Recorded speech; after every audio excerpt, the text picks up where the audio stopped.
Rain tapped the tall windows of the luxury restaurant and drew silver lines across the glass. The city outside was a blur of lights and umbrellas and hurried footsteps. Inside, the room felt warm and careful, like a grand stage before the show begins.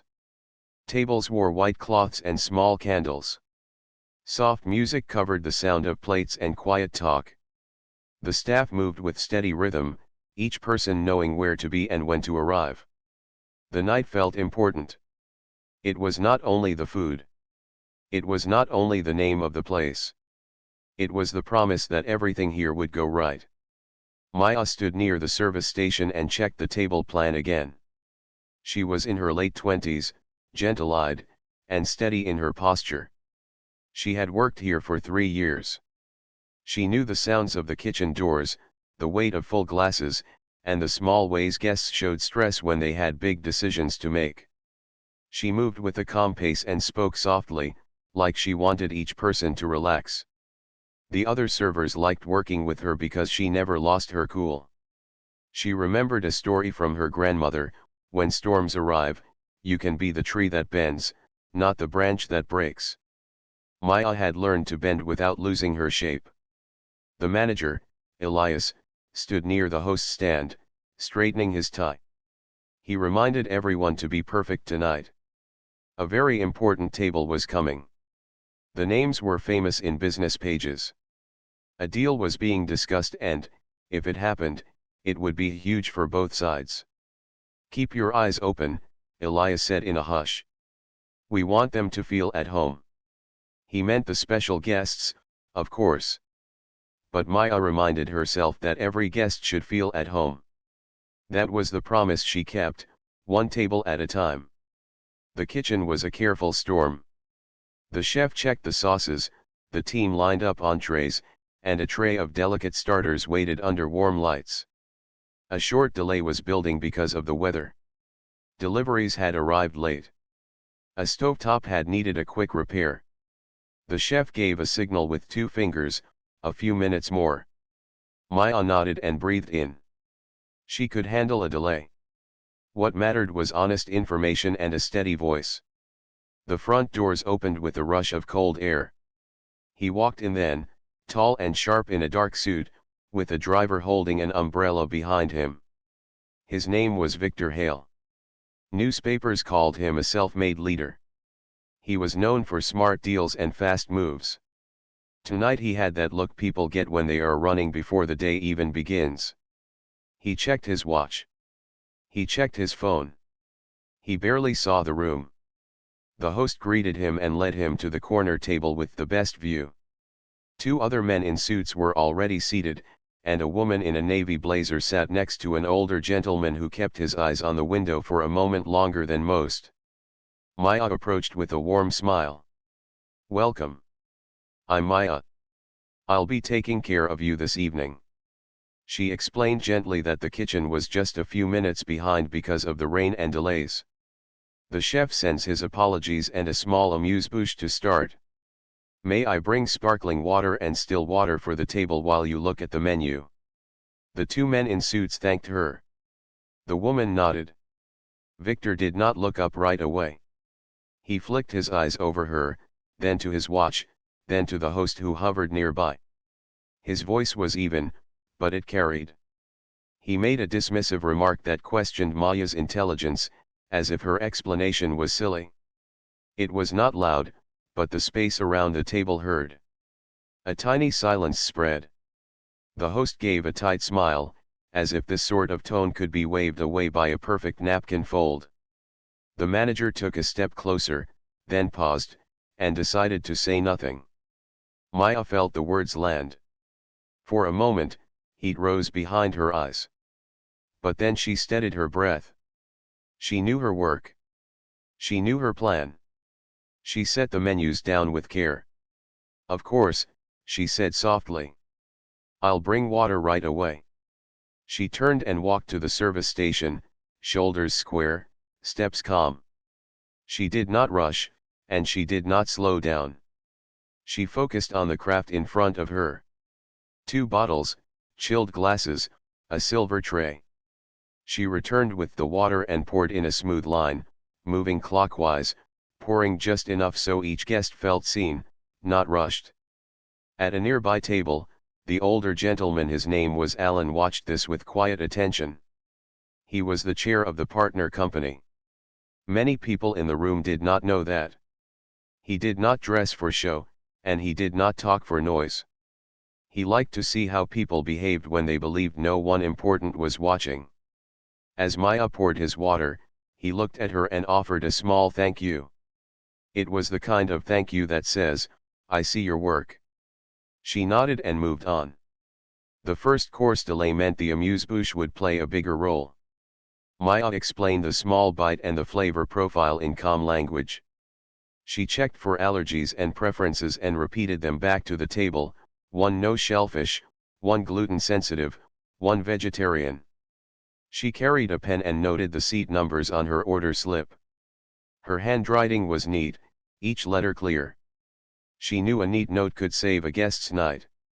Victor's phone buzzed. He typed a fast reply, then waved a hand in the air to get someone's attention, as if the air was not thick with other needs. "Coffee," he said. "Black." Maya did not correct his tone. She simply asked, "Would you like it now, or with dessert?" He looked at her like she should already know. "Now." She nodded. "I'll bring it right away." The coffee station was busy, but she found space, pulled a fresh shot, added hot water, warmed the cup, and carried it back with a small saucer and a spoon lined up at an angle. She set it gently. The cup did not make a sound against the saucer. It is a small thing, she thought, but small things steady a table. The rain beat harder on the windows.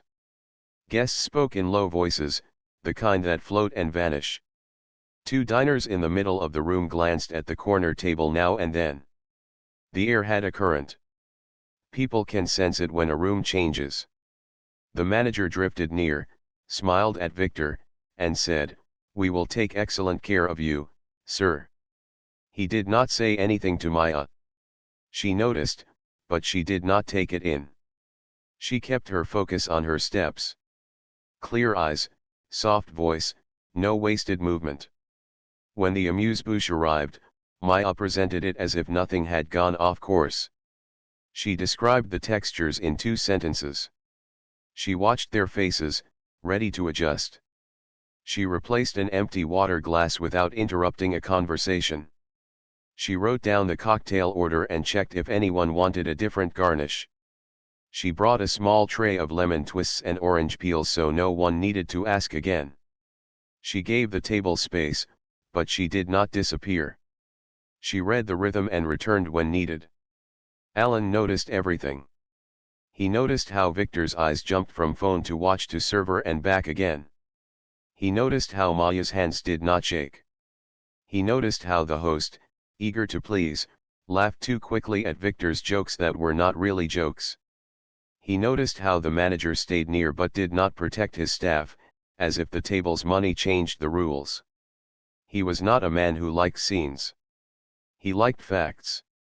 And what he saw were facts about how people treated other people when they thought it did not matter. The starters were ready.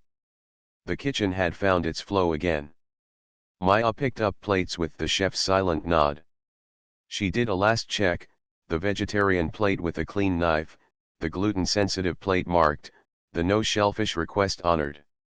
She carried them out and set them down in the correct order, turning the plates so the main elements faced the guests.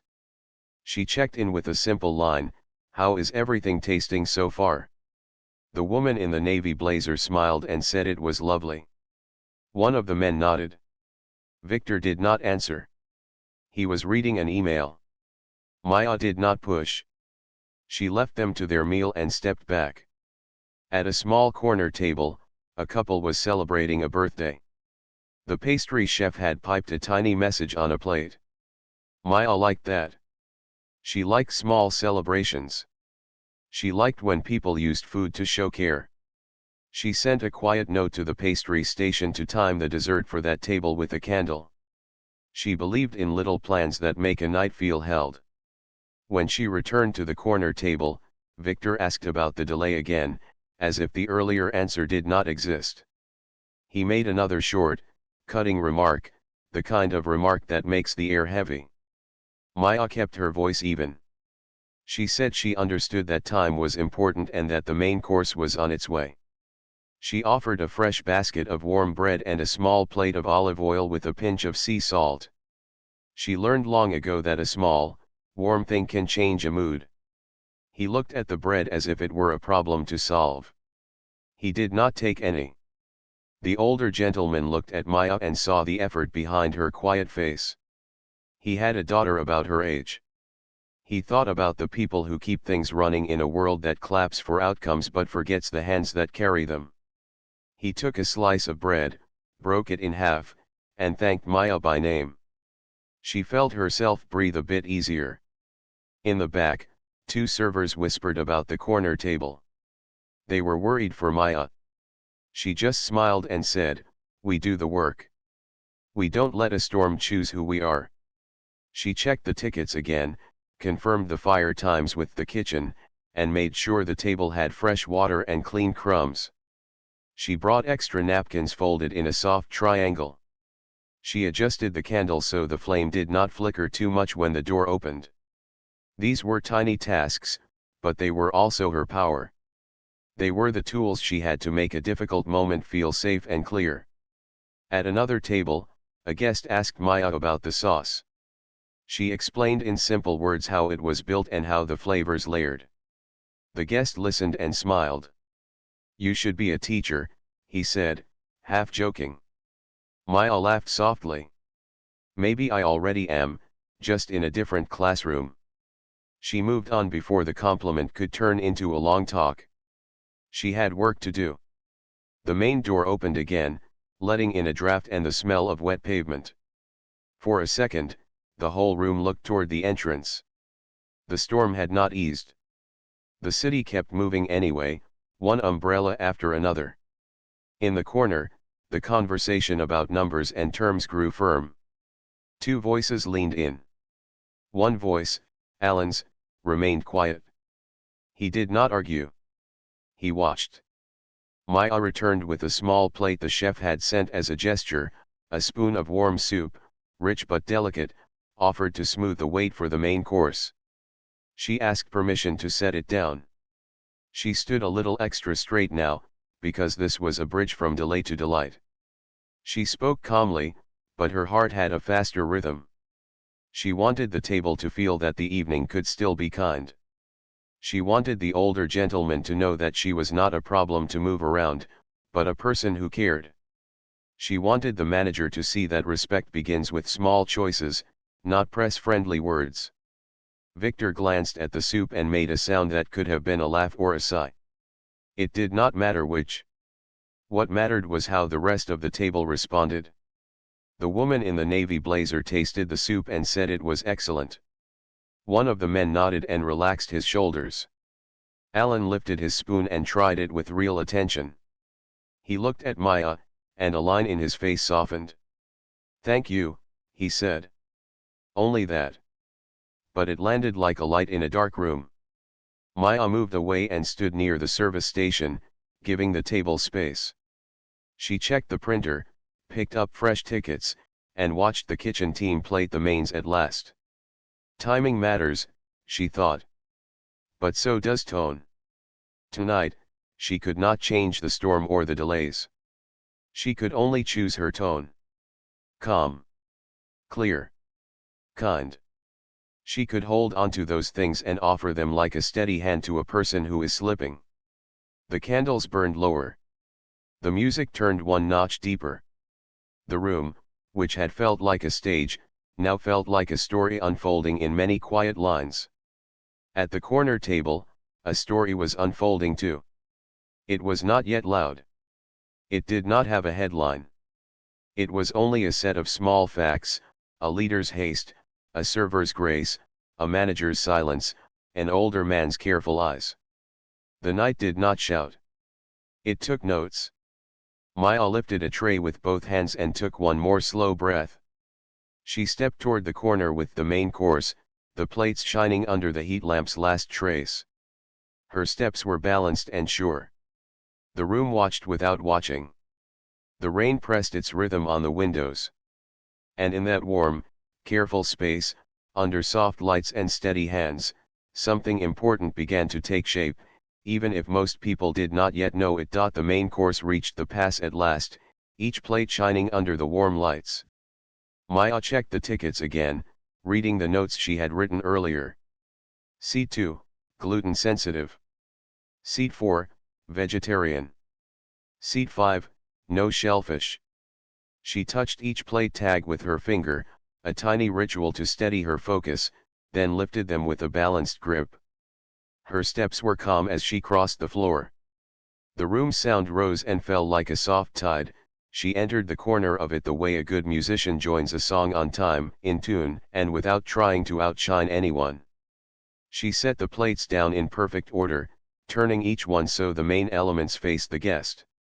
She named the dishes simply, checked temperatures with a gentle question, and watched the first bites with the quiet care of a craftsperson who wants the work to speak. The woman in the navy blazer relaxed as soon as she tasted her first forkful. One of the men smiled and nodded.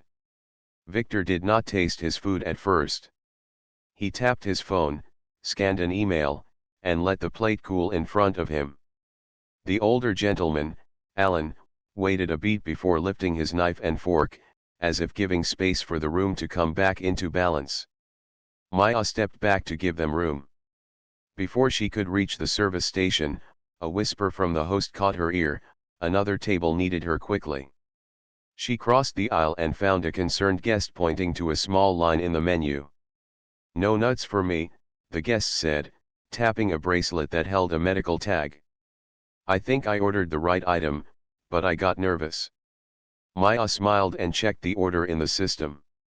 She asked one more question, then walked straight to the kitchen window and held up a hand before the plate was finished. The garnish they had planned contained a nut oil. No one had meant harm. It was a simple oversight from the rush earlier. She asked for a clean pan and a fresh finish. The chef nodded and changed it on the spot. Maya brought the plate out with a calm explanation. The guest's shoulders eased. "Thank you," he said, meaning it. He did not know he had been 1 minute away from a scare. He only felt safe again. That was enough for Maya. As she turned, she saw Abusia reach to clear water glasses near the corner table. Maya touched his elbow lightly. "I'll refill those," she said softly. She liked to do the small things for the tough tables herself. She returned to Victor's group and refreshed water, then offered a light check-in. "How is everything tasting? Can I bring a side of lemon or a little more sauce for anyone?" The woman in the blazer asked for a small lemon wedge. One of the men requested extra pepper. Victor kept his eyes on his screen and asked for coffee again, as if the first cup had not arrived minutes before. "Of course," Maya said. She brought a fresh cup without comment, warmed it, and set it down with the same careful silence as before. Two diners at a table along the wall looked up from their own plates and exchanged a small look when Victor spoke with a sharp tone again. One of them, likely without thinking about it too deeply, lifted a phone and recorded a few seconds. It wasn't dramatic. It wasn't loud. It was simply the kind of moment people capture when they sense that something is not right and will matter later. Maya did not see the phone. She only saw the room's mood change a degree. Elias, the manager, hovered at a distance, watching the corner like a sailor watching a cloud.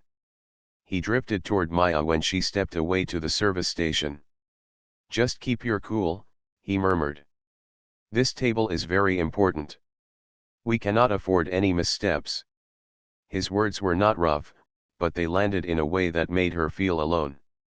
She wanted him to say, "I've got your back." Instead, he said, "Don't make a mistake." She nodded anyway. She had work to do. She returned to the table with a neutral face, the one that lets guests feel that everything is simple and good.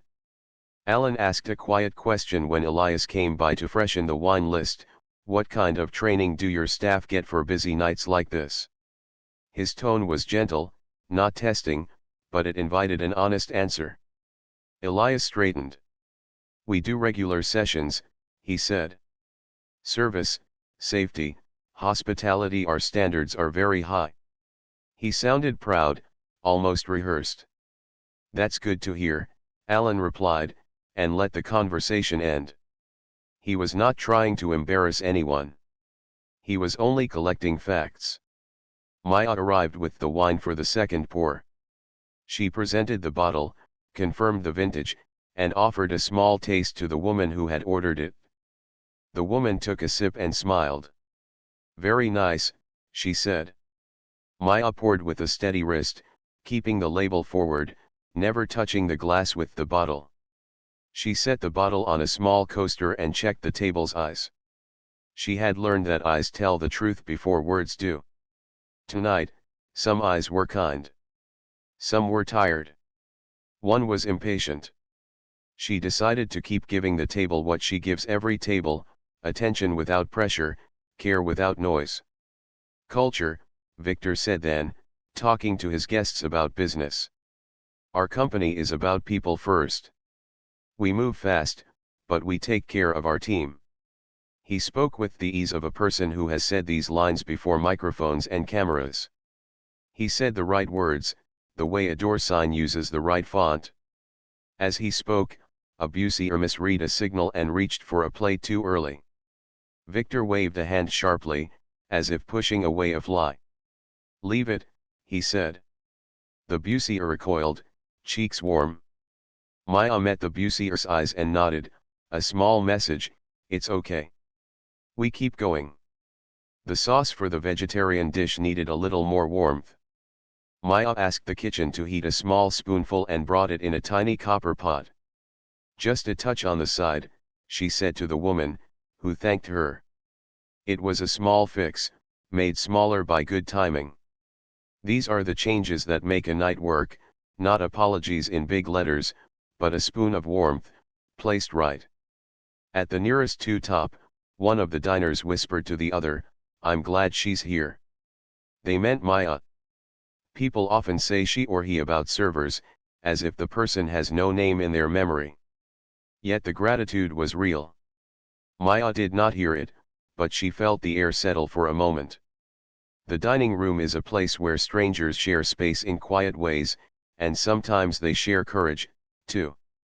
Back at the corner, Alan took a slow breath and changed the subject of his group's talk. I'm curious, he said to Victor, what does people first look like on a busy day when things go wrong? It was a plain question. Victor gave a plain answer about clear processes and high standards and how his leaders were trained to step in. Maya, passing by with a tray, listened without stopping. She thought about leaders stepping in. She thought about how that felt when a guest's tone cut the room. She wondered what stepping in might look like right now. Elias returned again, this time to fuss over the table's cutlery alignment, as if the angle of a fork could erase the echo of an unkind word. Maya wanted him to stand next to her for 1 second when she asked a hard guest a careful question, to show that staff are not alone. Instead, he lifted a knife, set it down, and whispered to the host to bring out a special sorbet between courses. We'll keep them happy, he said. Maya wondered who them meant. She hoped it included the people carrying trays. Minutes later, a small moment asked for quick thinking. One of the men at the table, laughing at a line in the conversation, reached for his water and tipped it. Maya was already there with a folded towel under the glass before the spill spread. She swapped the damp linen with a fresh one and replaced the glass in one simple motion. All set, she said, and moved away before anyone felt embarrassed. It was a tiny rescue, the kind that keeps a person comfortable without calling attention to a mistake. Alan watched this and nodded to himself, as if checking a box he had been looking at in his mind all evening. Between courses, Maya returned to that earlier guest who had worried about nuts. She checked in, not hovering, not making a show, just a simple, how are you doing with the dish? The guest smiled in a true way and said, "Very good. Thanks again." That small thanks carried her for the next 10 minutes, the way a kind word can steady a long bridge. The corner table moved into talk about numbers. Papers came out of a leather folder. One man pointed to a line while the woman asked a short question. In that moment, the table felt professional and focused. Maya took the chance to crumb the linen, replacing used knives with clean ones and lining up the wine stems. She did not rush, but everything happened quickly like a song played by hands that have practiced. When the special sorbet arrived as a pause before dessert, Maya introduced it with a sentence about citrus and herbs. Victor looked at his watch again, then at his phone. "We need to be out of here in 20, he said, as if time could be folded by will alone. "Certainly," Maya replied. She quietly signaled the kitchen for timing and asked the pastry team for the fastest safe path to the chosen desserts. The chef gave a small thumbs up. Even in a rush, they would not cut corners. Speed has to serve care, not replace it. On her way back to the corner, Maya heard two lines from a table by the window. "Who is that older gentleman with them?" "No idea, but he seems important." Alan, for his part, stayed simply himself, observant, quiet, respectful to every person who came near. He thanked the busier who refilled his water. He also thanked the young runner who brought extra spoons for sharing tastes. Such thanks were not loud. They were the kind that make a worker straighten their shoulders the rest of the night. Dessert orders were simple: 1 fruit plate, 1 chocolate mousse, 2 coffees, and tea. Maya confirmed the tea preference and brought a small tray of honey and lemon. She set the cups so the handles faced each guest's hand. She placed the sugar tongs at a clean diagonal. Details can feel like kindness when they make a moment easy. She knew that well. As she laid the last spoon, she felt her name called softly from the service side. Elias wanted a word. "When the check comes, I'll present it," he said. "You stay close, but let me handle any questions." His tone was careful, trying to keep control. Maya nodded. She would do it his way. She wondered if he would also handle something else, something more important than a check. But she did not ask. She had learned that some changes come only after a long night and a clear morning. The chocolate mousse arrived with a thin curl of shaved chocolate on top, the fruit plate with a sprig of mint. Maya did a last check-in, not breaking the table's flow. Then she stood 2 steps away, looking toward the kitchen, listening to the line cook call times, watching the pastry chef wipe the edge of a plate. When she turned back, she saw the smallest shift at the corner table. The woman in the blazer leaned back and looked around the room, not at anything in particular, just seeing. One of the men tapped his fingers quietly, as if thinking in rhythm. Alan took a sip of tea and then set the cup down with a gentle touch. Victor unlocked his phone and began typing again. In that swirl of small movements, the truth of the night glowed in simple lines. A guest had used unkind words. A worker had stayed steady. A manager had chosen caution over protection. Other guests had noticed and cared in quiet ways. And one older gentleman had asked a few plain questions and gathered answers without raising his voice. None of this was loud. None of it made the lights flicker or the music stop. But it shaped the night the way a river shapes a rock, slowly, clearly, forever. Maya lifted the check holder and breathed out once, slow and steady. She would walk it to the table. Elias would stand beside her. The signatures would be asked for and given. And yet, under the polite lines and the clean paper and the neat handwriting, something deeper was already at work. It lived in how people treat people when no stage lights are on them. It lived in the room like a soft bell that keeps ringing even after the hand has left the rope. Dessert spoons shone under the light as Maya set the last place. The room felt calm again, the way the ocean quiets between waves. She saw the small signs she always watched for, the way shoulders dropped when sugar came, the way voices softened over tea, the way the candlelight held people's attention like a gentle hand. She adjusted the fruit plate so the mint looked fresh and easy, then stepped back 2 paces. From there she could see the whole picture, the corner table deep in business talk, the birthday couple by the pillar, the worried guest with the medical bracelet now smiling without thinking about it. Nights rise and fall in lines like this, she thought. The work is to keep the line steady. Elias drifted in with his manager's smile, a practiced calm that tried to make every detail look planned. He held the leather check presenter in one hand but didn't open it yet. When they're ready, he whispered to Maya, "I'll handle the check." She nodded. His plan seemed simple, and simple was fine. She took 2 steps toward the kitchen to let them talk.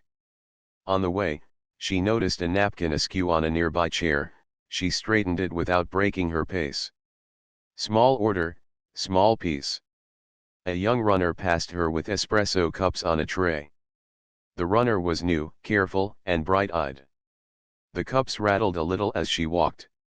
Maya put a steadying hand under the tray and, without stopping the runner, slid 1 cup to the center so the weight would balance. The rattling stopped. The runner breathed out and gave a small smile. "You're okay," Maya said in a soft voice. "Little adjustments. That's all service is." The runner nodded and went on. Back at the corner table, the tea had cooled to the perfect point. The woman in the navy blazer lifted her cup, took a sip, and let it warm the conversation. The 2 men shared a quiet line about a clause in the document. Victor's eyes stayed on his phone, thumbs moving, then still, then moving again. He looked up. "We need to be finished," he said. "Time is money." He did not say it to anyone in particular, as if the room itself should speed up. Elias heard the tone and stepped in with the check. "Of course, sir. Here is the bill whenever you're ready. We've added a small refresh between courses at no charge." He meant the sorbet. He tried to make it sound generous, like a gift to soothe a rough spot. Victor opened the presenter and scanned the lines quickly. Prices, codes, a gentle list of the night. He stopped at the wine. "This is the 2017, yes?" he asked, looking at the bottle on the coaster. The woman answered, "Yes, that's what we ordered." Victor tapped the number with his finger. "Then why is it priced like the reserve?" His voice wasn't loud, but it carried again. Elias leaned in. Maya heard the question and walked toward them with a simple, steady step. She knew the list by heart. She knew that the reserve had a different line. She also knew that a cashier had to enter the code correctly. She did not jump to defend or to blame. She asked for permission to see the line, then looked once, slow enough to catch truth but not so slow it felt like a delay. "You're right," she said calmly. "That line is marked wrong. I'll correct it now." She took the presenter and moved to the terminal. No fuss. No story. Just a fix. At the register, she entered the correct code and checked the total twice. Mistakes happen, she thought.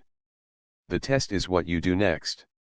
She returned, set the bill down gently, and explained in simple words that the price had been corrected. Victor nodded without looking up for long. Alan noticed how Maya did not push the error onto someone else. She just made it right. As Maya stepped back, she saw a small flash on the carpet near the table leg, something silver catching the light. It was a cuff link, half hidden in the fold of the linen drop. She crouched quietly, picked it up, and turned it in her hand. It had a tiny engraved initial. She recognized the letter, it matched Victor's. He hadn't noticed. She did not make an announcement. She did not hold it up for effect. She waited until his eyes lifted for 1 second, then placed it on the edge of his bread plate. "You may want this for later," she said in that same calm voice. He glanced down, took it, and slid it into his pocket. He did not comment. He went back to the bill. Alan watched that, too, not because of the cuff link, but because of the quiet way it was handled. Small acts that protect someone's dignity are easy to miss. Yet they make the room human. He felt a line inside himself adjust, as if a compass had found its north again. A soft chime from the kitchen told Maya that the birthday plate was ready. She signaled the pastry chef with 2 fingers, meaning no singing, just candle. The tiny flame made the couple laugh under their breath. Maya set the plate and whispered, "Happy birthday," to the person with the candle. The partner smiled, eyes bright. The whole dining room did that gentle thing rooms do, they noticed a small joy and let it warm them without taking up space. Maya moved back toward the corner. Elias stood with the pen, ready for signatures. Victor reached for it. Before his hand touched the paper, Alan spoke in a quiet voice. "Before we settle," he said, looking at the manager, "may I ask one more question? It's about training and values." Elias blinked and nodded. "Of course." Alan's tone stayed simple. "If a guest speaks in a way that makes staff feel small, what is your step?" The room did not freeze, but it did slow by 1 mark. Elias chose his words. "We aim to keep every guest comfortable," he said carefully. We try to handle conflicts gently and keep service smooth." Alan waited. He did not push. He only said, "Thank you," and let the words rest where they landed. Victor gave a soft, short laugh, as if the whole subject were a detour. "Let's focus on the real work," he said. He signed the bill. He rose halfway from his chair, then sat again when one of the men pointed to a note on the paper in the leather folder. While they whispered, Alan took his phone from his pocket under the table. He typed a short message to his general counsel, "Hold signatures in the morning. Will explain. Values misalignment tonight. Need to reassess." He did not send a long explanation. He sent a fact and a clear instruction. The reply came fast, "Understood. I'll prepare options." Maya collected the signed copy smoothly, thanked the table, and stepped back to the station. She logged the payment and checked the notes for any special requests that needed follow-up. She saw a line from earlier about the guest with the medical bracelet. She wrote one more note, "Allergy confirmed and handled." She liked that. She liked leaving good footprints for the next person. When she turned, one of the diners from the wall table caught her eye and gave a small nod, the kind that means, "I saw the hard part, and I'm grateful." She nodded back, keeping the exchange private. The runner brushed past and whispered, "That balance trick saved me." Maya smiled. "You saved yourself," she said softly. "I only moved 1 cup." Victor stood from his seat with brisk movements. He put on his jacket and took a last look at his phone. The 2 men shook hands, the woman gathered her folder, and Alan rose slowly, as if giving the moment time to teach him everything it could before he left. He thanked Maya by name again. She looked surprised for half a second. Many guests never learn a server's name. It is written on a small tag, yes, but many people don't read. Alan read. He looked her in the eye and said, "Thank you for your care." She said, "You're welcome," with a steady voice. Elias opened the door for the group, the rain pushing in like a gray curtain before it fell away again. As the door closed, the room's sound resumed its regular shape. Maya stood still for 1 breath, then turned toward the back hall. She wanted a moment outside. Not a break to escape, just a breath of air that didn't smell like sauces and steam. She walked through the staff door, into the alley where rain had turned the pavement dark and clean. She leaned her shoulder against the cool wall and watched drops bounce off the edge of a puddle. The night air felt new. Her phone buzzed once. It was a message from her mother, "How's the storm? Get home safe." She typed, "I'm okay. Busy night. See you soon," and put the phone away. Inside, the pastry chef stepped out, wiping his hands on a towel. "Hey," he said, smiling, Thanks for catching that nut oil earlier. Could have been trouble. Maya shrugged a small smile back. Simple fix, she said. Teamwork. He nodded. Still matters. He went in. She stayed for one more breath, felt her shoulders loosen, and returned to the dining room. The birthday couple was paying. The guest with the bracelet was finishing the last bite. The busier had reset a two-top with clean cloth. Maya checked the stations, filled the sugar bowls, replaced a small carafe. Elias approached, hands in his pockets. Good job, he said. His voice tried to sound encouraging, and a piece of it was. But another piece felt like a summary of a test passed rather than an offer of cover. Maya answered with an even, thanks. She did not say the other line she held inside, it would help if you stood next to me when someone is unkind. Maybe another night, she thought. Maybe after a morning meeting. At the wall table, the diner who had filmed a few seconds earlier looked at the short clip again. It was only a moment, no names, no faces clearly shown, just a tone and a response. They sent it to a friend with a simple caption, "This is why words matter." The friend sent back a heart and asked what happened next. The diner typed, the server stayed calm like a rock.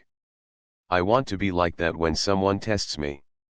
Then they put the phone away and paid their bill. Alan's car pulled up outside. He stood under the awning, not rushing into the rain yet. He looked at the restaurant's window, at the reflections of the candles against the storm. He thought about all the years he had led teams and the small times when he had been impatient, and how he had learned often from quiet people like Maya to slow his voice. He thought about the deal listed on neat paper, the numbers that looked so clean, and how numbers can be true and still not be right. He sent one more message to his counsel, draft a clean withdrawal note. Short. Respectful. No names. Reason, values. The reply came, on it. When he finally stepped into the rain, he felt lighter, the way a person feels after deciding not to walk down a path that looks smooth but is built on soft ground. The driver opened the car door. Alan slid in and closed his eyes for a second, listening to the sound of water on the roof. He did not feel angry. He felt clear. Back inside, Maya began the closing list for her section. She wiped the service station, counted the dessert spoons, polished the last 4 water glasses, and folded clean napkins into soft triangles. The clock in the back ticked toward the hour when staff leave and the city resets for morning. The young runner came by with a question about tomorrow's shift, and Maya explained how to sign in, where to put a bag, what to check first. Look for tiny things you can fix, Maya said. They are everywhere. And they matter. The runner nodded and wrote it down like a lesson she didn't want to forget. Elias turned off a row of lights, leaving the room in that late glow that only restaurants know. Good night, team, he called. People answered one by one with soft goodnights. Maya took her coat, wrapped a scarf around her neck, and picked up her umbrella. At the door, she looked back at the room, clean tables, steady candles now little dots, chairs tucked like sleeping figures. It was a good room, she thought. It could be better. But it was good. She stepped into the rain. It met her face like cool beads. She walked with a relaxed pace, not rushing the night away. A bus passed. A bike clicked by. Somewhere, someone laughed under an awning. Her shoes made small sounds on the wet sidewalk. She felt tired, but it was the honest kind of tired that follows doing the work well. She did not know what the older gentleman had decided. She did not know what the clip would become. She only knew the part she could carry, calm, clear, kind. She held that like a lantern as she turned the corner toward home, while behind her, unseen yet already written, the next morning began to shape itself around a simple truth: how you treat people is the real deal. The next morning, the storm had washed the streets clean. The city woke under a silver sky, the kind that holds both calm and promise. Office workers hurried with coffee cups in their hands. Delivery vans rolled across damp asphalt. In the tall buildings, lights blinked on one floor at a time as people prepared for the day's work. Somewhere high above, Victor Hale sat in his glass-walled office, speaking sharply into his phone. He was angry. Overnight, an email had arrived. The $200 million deal, the one that had filled his evening with so much talk and calculation, was cancelled. The words were short: "We are withdrawing from the transaction due to values concerns." No other explanation. No chance to argue. Just finality. Victor slammed his palm against the desk and told his assistant to get Alan on the line. Calls went unanswered. Messages were left with receptionists. Every door that had seemed open yesterday was now closed. His investors wanted answers, and his board demanded explanations. Victor told them it was a misunderstanding. But as soon as the words left his lips, he knew they sounded thin. Across the city, Alan was already at his office. He believed in early starts, when the world was quiet enough for decisions to feel clear. His team had gathered around a long wooden table. He explained what he had seen the night before, how a man who spoke of people first had treated a worker as if she were invisible. Alan's voice was calm, without drama. "If this is how he leads in public," he said, "imagine the culture behind closed doors. Numbers are important. But people are more important. And this deal doesn't fit." His directors agreed. They signed the note to confirm the withdrawal, and the decision was done. Meanwhile, the video clip from the restaurant had found its way online. It wasn't long or dramatic. Just a few seconds of a man waving off a server and a young woman staying calm. The caption was simple: "Respect is free. Why do some forget?" The clip spread quietly at first, then faster, shared by people who worked in service, by those who had felt the sting of careless words, by others who just wanted to remind their friends that kindness mattered. Within hours, it reached thousands. Maya's face was only partly visible, but her composure shone. The man's voice was unmistakable. People began asking, "Is that Victor Hale?" Inside the restaurant, Elias gathered the team for a quick meeting. He stood with a serious face, holding a printed version of the withdrawal note that had already made news. "What happened here last night is now in the papers," he said. His tone was caught between warning and apology. "The company we hosted has cancelled a huge deal. People are talking about what they saw." The servers exchanged glances. Some looked at Maya. She felt their eyes but kept her hands folded in front of her. Elias continued, "We need to learn from this. We will set up new training sessions on dignity and guest interactions." He paused. "I also want to apologize to Maya for not stepping in when I should have. That was my mistake." The staff nodded. Some were surprised to hear him admit it. Maya said nothing. She only gave a small nod back. Later that afternoon, Alan himself returned quietly to the restaurant. He wore no suit this time, only a simple coat. He asked for Maya. When she appeared, still in her uniform, he smiled. "I wanted to thank you again," he said. "Last night, you showed more leadership than many people in boardrooms." She looked puzzled. "I was only doing my job," she said softly. Alan shook his head. "You did more than that. You kept your grace when it mattered most. That's rare." Then he handed her a card. "If you ever want to step into hospitality leadership, call me. I'll help." Maya held the card like it was something fragile. She thanked him, unsure what else to say. By evening, the restaurant's owner arrived and called a staff meeting. She announced a new program, a staff education fund, paid for partly by Alan's contribution and partly by the restaurant itself. It would cover training in conflict handling, communication, and even career growth courses outside of hospitality. This place should not only serve food, she said. It should also serve the people who work here. The staff clapped. Maya felt warmth in her chest that surprised her. For the first time in a long while, she believed change might truly happen. On the other side of the city, Victor's PR team drafted a public apology. They wrote words about stress, about misunderstanding, about his commitment to fairness. But the public was already debating, was it sincere, or was it just damage control? Some people gave him the benefit of the doubt. Many did not. The deal was still gone. The numbers didn't return. His reputation, once built on brilliance, now carried a shadow. Investors whispered. Employees at his company wondered if their leader's mask had finally slipped. At the restaurant that night, guests continued to arrive. The candles glowed, the glasses sparkled, and the music flowed softly through the room. But under the quiet hum of service, something felt different. The staff moved with straighter backs. The busier smiled more freely. The young runner asked Maya, "Do you think people will remember what happened?" Maya answered, "Yes.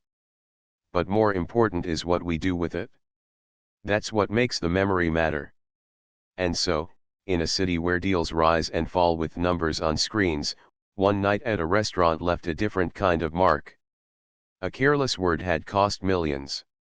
But a calm response, steady and kind, had planted a seed of change. Would you like me to continue and expand this further into the full 1,300 words for Part 4, weaving in more detail about Victor's downfall, the staff's growth, Alan's reflections, and Maya's quiet rise? The days that followed the stormy night carried ripples that reached far beyond the walls of the restaurant. News outlets picked up the story of the cancelled $200 million deal. They didn't need long details, just the headline was enough to stir attention: partnership withdrawn over values concern. Soon after, the short video clip recorded at the restaurant spread widely. Though blurry and short, the image of a man dismissing a server and the server's calm, professional response was powerful. People began to connect the dots, and Victor Hale's name was whispered in boardrooms, offices, and online spaces with tones of both shock and disappointment. Victor's company tried to control the narrative. Press releases spoke of stress, misunderstandings, and commitments to respect. But employees inside the company began talking quietly to one another. Some admitted they weren't surprised. They had seen flashes of the same impatience, the same sharp tone, behind closed doors. Others wondered if this would finally bring changes they had long hoped for. Investors, meanwhile, weren't waiting to find out. Stocks dipped. Calls poured in. Questions grew louder: if he acts like this in public, what happens in private meetings? What happens to his team? While Victor's world spun, life at the restaurant took a new shape. The owner, true to her promise, set up staff workshops.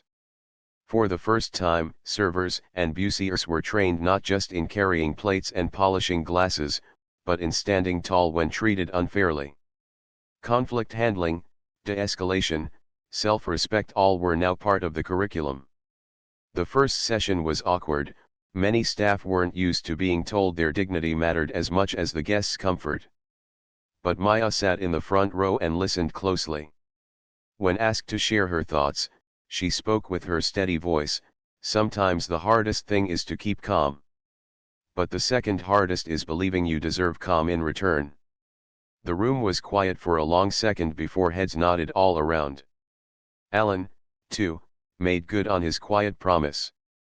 He funded part of the training, and he also stayed in touch with the restaurant's owner. He suggested partnerships with local colleges, so students studying hospitality could intern there and learn not just the craft of service but the dignity of it. He explained, the industry can be better, if the right seeds are planted. His company also added a new step to its deal-making process. Before signing with any major partner, leaders would observe them in informal settings: restaurants, travel lounges, community events, just to see how they treated people who couldn't give them anything in return. It became known inside the company as the values check. People joked about it, but in truth, it set a new standard others began to copy. For Maya, life changed slowly but deeply. Guests began to recognize her more often. Some would say, "You're the one who handled that night with such calm." She would smile politely and return to her work. She didn't want fame. She wanted fairness. Yet the recognition gave her something she had never had before, proof that her way of handling life mattered. She was soon promoted to lead server, asked to train new hires not only in menus but in posture, language, and balance under pressure. She taught them the same things she had told the young runner: small adjustments. That's what keeps the tray steady. That's what keeps you steady. The restaurant itself grew stronger, not weaker. People came because they had heard about the place where staff were treated with respect. Reviews online spoke not only of food but of kindness. The owner noticed bookings stayed high, even higher than before, because trust had been built. "Guests can sense when a place has a good spirit," she said one evening, standing at the host's stand while candles flickered on polished tables. "That's what makes them come back." Victor, meanwhile, faced harder days. He appeared on television once, reading from a statement, but his eyes looked tired and his voice unsteady. He promised he had learned, but many wondered if the words were too late. The deal was gone. The reputation had changed. Other partners began to question their ties to him. For the first time in years, Victor felt doors closing instead of opening. His company began to shrink. Board members pressed him to step aside. He resisted, but the weight was heavy. Alone in his office at night, he looked out at the city lights and wondered how a moment, a single careless word, had unraveled so much. The truth, he realized, was that it wasn't a single moment. It was the habit behind the moment, finally exposed. Back at the restaurant, Maya finished a long shift one evening and walked home under a calmer sky. The streets were still damp, but the air was clear. She carried her umbrella, though she didn't need it. She thought about the past days and how strange it was that her calm in a single storm had rippled into such big waves. She didn't feel like a hero. She felt like a worker who had done her job. Yet she also felt proud. Her grandmother's words came back to her: "Be the tree that bends, not the branch that breaks." She had bent, yes, but she had not broken. And because of that, something had shifted, not just for her, but for others. The birthday couple from that night returned weeks later. They asked for her section. They said softly, "We remember you. You made our night feel special." The guest with the medical bracelet also returned, bringing friends, and told her, "I know you saved me from trouble. You'll always have my respect." Even the young runner had grown more confident, carrying trays with steady hands and smiling more often. Each time Maya saw her, she felt a quiet pride. In the end, the story that traveled across the city wasn't just about a deal lost or a CEO's fall. It was about the power of dignity, the strength of quiet grace, and the truth that respect cannot be faked. It must be lived, moment by moment, word by word, choice by choice. Maya knew the world would keep rushing, storms would keep coming, and people would keep showing both their best and their worst.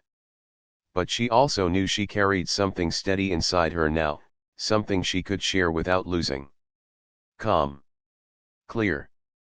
Kind. And so, in a city of tall glass towers and million-dollar deals, the strongest lesson came not from boardrooms or contracts, but from a young woman in a restaurant, standing steady in the storm. A careless word had cost a fortune. But a steady heart had given birth to something far more valuable, a new standard for how people should treat one another.